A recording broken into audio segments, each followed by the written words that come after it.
Hello friends, சிறகடி Kashi சீரியல்ல இன்னைக்கு எபிசோட்ல என்ன நடக்க போகுதுன்னு பார்க்கலாம் வாங்க. மீனா வாங்கி கொடுத்த பிரியாணியை நல்லா மூச்சு முட்டை தின்னுட்டு இறைய முழுங்கின பாம்பு மாதிரி நெளிஞ்சுக்கிட்டு உட்காந்துட்டு இருக்காங்க விஜயா ஹாலில். ஏமா ரோஹிணி வாமா சீக்கிரம் என்னமா பண்ற அப்படின்னு சொல்லி கேட்குறாங்க. அங்கே கிச்சன்ல இருந்து ரோஹிணி இருங்க அத்தை, உங்களுக்கு தான் சீரக தண்ணி கொண்டுட்டு வந்துட்டு இருக்கேன் அப்படின்னு சொல்லிட்டு இருக்காங்க. இவங்க இப்படி பேசிட்டு இருக்கும்போது மீனாவும் வீட்டுக்குள்ள வராங்க. அவங்க அனுத்திட்டு இருக்கிற மாதிரி நடிக்க ஆரம்பிக்கிறாங்க. உடனே மீனா வந்துட்டு என்னாச்சு என்னாச்சு அப்படின்னு சொல்லி கேட்குறாங்க. வாடி வா, என்ன பிரியாணி எங்கேருந்து வாங்கிட்டு வந்து கொடுத்தையோ எனக்கு தெரியல, எனக்கு சாப்பிட்டதுலேருந்தே ஒன்றும் சரியில்லை அப்படிங்கிற மாதிரி சொல்லிக்கிட்டு இருக்காங்க. பின்னாலேயே முத்துவும் வராரு. அவங்க ஏப்ப விட்டுட்டு இருக்கிறத பார்த்தோன்னா என்ன ஒரே பயங்கரமான விருந்து போல இருக்கு மதியானம் அப்படின்னு சொல்லிட்டே வராரு.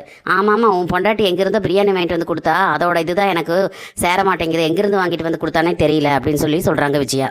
கரெக்டாக அண்ணாமலையும் வராரு. என்ன பிரியாணி சாப்பிட்டியா, நீ எதுக்கு வெளியே பிரியாணியெல்லாம் சாப்பிட்ற, மீனா தான் சாப்பாடு செஞ்சிருந்தால மதியானம், கீரை பருப்பு குழம்பு ரசம் நல்லா சூப்பராக வச்சிருந்தாலே அப்படின்னு சொல்லி சொல்கிறாங்க.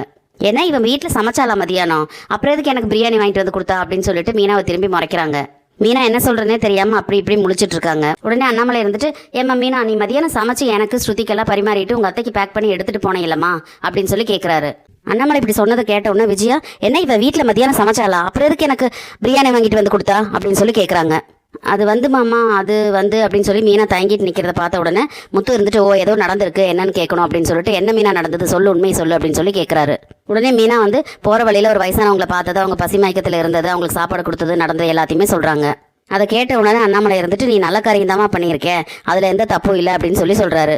உடனே விஜயா இருந்துட்டு, நாங்கள் பசியில் துடிச்சிட்டு உட்காந்துட்டு இருக்கேன், நீ ரோட்டில் போகிறவங்களுக்கெல்லாம் சாப்பாடு கொடுத்துட்டு இருக்கிறியா அப்படின்னு சொல்லி கேட்குறாங்க. உடனே முத்து இருந்துட்டு, பசியில் உயிர் போகிற இதில் இருந்தவங்களுக்கு உதவி செஞ்சிருக்கா மீனா, அதை நீங்கள் பேசாமல் இப்படி பேசுறீங்க அப்படின்னு சொல்லி கேட்குறாங்க.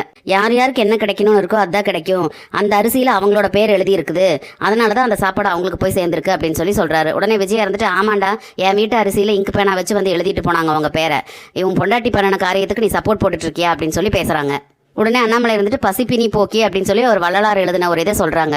பசிப்பினி தான் இருக்கிறதுலே பெரிய நோய் அப்படின்னு அர்த்தம் அப்படின்னு சொல்லி சொல்கிறாரு.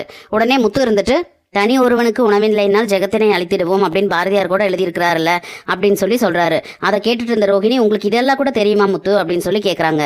உடனே முத்து இருந்துட்டு, நானும் ஸ்கூலுக்கு போயிருக்கேன் அப்படின்னு சொல்லி சொல்கிறாரு.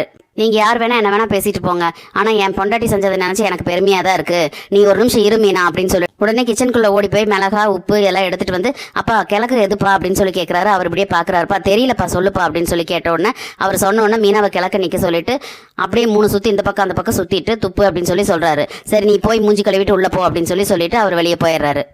முத்து சவாரிக்கு வண்டியில் போயிட்டு இருக்க ஒரு இடத்துல டிராஃபிக் போலீஸ் வந்து எல்லாத்தையும் நிற்க வச்சு செக் பண்ணிக்கிட்டு இருக்காங்க. முத்துவுக்கு முன்னால் பார்த்தீங்கன்னா சத்யா நின்றுட்டு இருக்காரு. சத்யா போலீஸ் செக் பண்ணிக்கிட்டு இருக்காங்க, அவங்க கிட்ட பேசிட்டு இருக்காங்க. அப்போ சத்யாவோட வண்டியில் பார்த்தீங்கன்னா ஒரு பேக் நிறைச்சு பீர் பாட்டில் வச்சிருக்காரு. டே என்னடா அது, நீ உன்னை பார்த்தா காலேஜ் ஸ்டூடெண்ட் மாதிரி இருக்கு, நீ ஆனால் இந்த அளவுக்கு பீர் குடிக்கிறியா, இத்தனை பாட்டில் ஒரே டைமில் வாங்கிட்டு போறேன்னு சொல்லி டிராஃபிக் போலீஸ் கேட்குறாரு. சார் என்னை பார்த்தா குடிக்கார மாதிரியா இருக்குது, நான் ஒருத்தங்களுக்கு தான் வாங்கிட்டு போயிட்டு இருக்கேன் அப்படின்னு சொல்லி சொல்றாரு. உன் வயசு என்னடா அப்படின்னு கேட்குறாரு. இதை வாங்கிட்டு போகிறதுக்கான வயசும் என்கிட்ட எல்லா வண்டி ஓட்டுற வயசு எல்லாமே இருக்குது சார் அப்படின்னு நக்கலா சொல்கிறான் சத்யா. இங்கே பார்த்தீங்களா தம்பி இந்த பையன் பண்ணுற காரியத்தை அப்படின்னு சொல்லி டிராஃபிக் போலீஸ் வந்து முத்துக்கிட்ட சொல்றாரு. உடனே சத்யா இருந்துட்டு, ஏன் சார் நியாயம் சொல்றதுக்கு உங்களுக்கு வேற ஆளே கிடைக்கலையா சார் அப்படின்னு சொல்லி நக்கலா சொல்றான். நான்லாம் 1-2 பாட்டில் தான் சார் என்னைக்காவது ஒரு நாள் குடிப்பேன், ஆனால் சில பேரெல்லாம் ஒரே மொடா குடியா குடிப்பாங்க அப்படின்னு சொல்லி நக்கலா பேசிட்டு இருக்காரு. இதெல்லாம் 1-2 தான் சார் ஸ்டார்ட் ஆகும், அதுக்கப்புறம் 4-5 போயிட்டே இருக்கும் அப்படின்னு சொல்லி முத்து சொல்றாரு. உடனே இதெல்லாம் அனுபவம் போல இருக்கு சார், நீங்க அங்க விசாரிங்க அப்படின்னு சொல்லி சொல்றாரு. அனுபவமா இருந்தாலும் பட்டாதான் சார் அனுபவம் வரும், அப்பதான் சார் மற்றவங்களுக்கு அறிவுரை சொல்ல முடியும், அப்படிதானே கண்ணதாசனே சொல்லியிருக்காரு அப்படின்னு சொல்லிட்டு முத்து சொல்றாரு. என்னப்பா நீ என்னென்னமோ சொல்ற அப்படின்னு சொல்லிட்டு டிராஃபிக் போலீஸ் சொல்றாரு. ஆமா உங்களுக்கே புரியல, அப்புறம் எங்க மற்றவங்களுக்கு புரியுறது அப்படின்னு சொல்லிட்டு முத்து சொல்றாரு. உடனே டிராஃபிக் போலீஸ் இருந்துட்டு, நீ ரொம்ப தான் பேசுற, என்னைக்காவது ஒரு நாள் குடிச்சிட்டு என்கிட்ட மாட்டுவேல, அப்போ உன்னை வச்சுக்கிறேன் அப்படின்னு சொல்லி சத்யா கிட்ட சொல்றாரு. அதெல்லாம் அப்புறம் பார்த்துக்கலாம் அப்படின்னு சொல்லிட்டு சத்யா வண்டி ஸ்டார்ட் பண்றாரு. அப்பவே வந்து டிராஃபிக் போலீஸ் வந்து முத்துக்கிட்ட கேட்குறாரு, என்னப்பா உனக்கு தெரிஞ்ச பையன் போல இருக்குது அப்படின்னு சொல்லி கேட்குறாரு. உடனே முத்து இருந்துட்டு, முதல் தெரிஞ்ச பையன் தான் சார், ஆனால் இப்போ யாருன்னு எனக்கு தெரியாது அப்படின்னு சொல்லி சொல்றாரு. முத்து சொன்னதை கேட்டு கோவமா எரிச்சலோட பார்த்துட்டு வண்டியை எடுத்துட்டு சத்யா போயிடுறாரு, இவரும் போயிடுறாரு. நைட் எல்லாரும் வீட்டுக்கு வந்து சாப்பிட்டு தூங்கிடுறாங்க. தூக்கத்துலேருந்து சடனாக முழிச்சுக்கிறாரு மனோஜ். அந்த வந்த லெட்டரைவே பார்த்து யோசிச்சுக்கிட்டே இருக்காரு. மறுபடியும் அந்த லெட்டரை பிரித்து படிச்சு பார்க்குறாரு. ஐயோ இது யார்கிட்டயாவது சொல்லணுமே அப்படின்னு சொல்லி யோசிச்சுக்கிட்டே இருந்துட்டு, ரோஹிணி கிட்ட சொல்லலாமா அப்படின்னு சொல்லி பார்க்குறாரு. ரோஹிணி நல்லா தூங்கிட்டாங்க. சரி அம்மா கிட்ட சொல்லுவோம் அப்படின்னு சொல்லிட்டு அவங்க அம்மாவுக்கு ஃபோன் பண்ணுறாங்க. அங்கே பார்த்தீங்கன்னா விஜயாவோட ரூமில் வந்து ஃபோன் அடிக்குது. அண்ணாமலை இருந்துட்டு எதுக்கு இந்நேரத்துக்கு அலாரம் வச்சிருக்க, அதை ஆஃப் பண்ணு அப்படிங்கிறாரு. உடனே விஜய் இருந்துட்டு ஆமாம் இவருக்கு அலாரத்துக்கும் ஃபோனுக்கும் கூட வித்தியாசம் தெரியாது அப்படின்னு சொல்லி பெணாத்திக்கிட்டு ஃபோன் அட்டன் பண்ணுறாங்க. மா நான் தாம்மா அப்படின்னு. டே என்னடா இந்நேரத்துக்கு உனக்கு அப்படின்னு சொல்கிறாங்க. மா வாமா உங்ககிட்ட கொஞ்சம் பேசணும் அப்படின்னு சொல்லி சொல்கிறாரு மனோஜ். டே வெளியே வந்து அந்த மீனாவும் முத்துவும் ஹாலில் இருப்பாங்கடா அப்படின்னு சொல்லி சொல்கிறாங்க.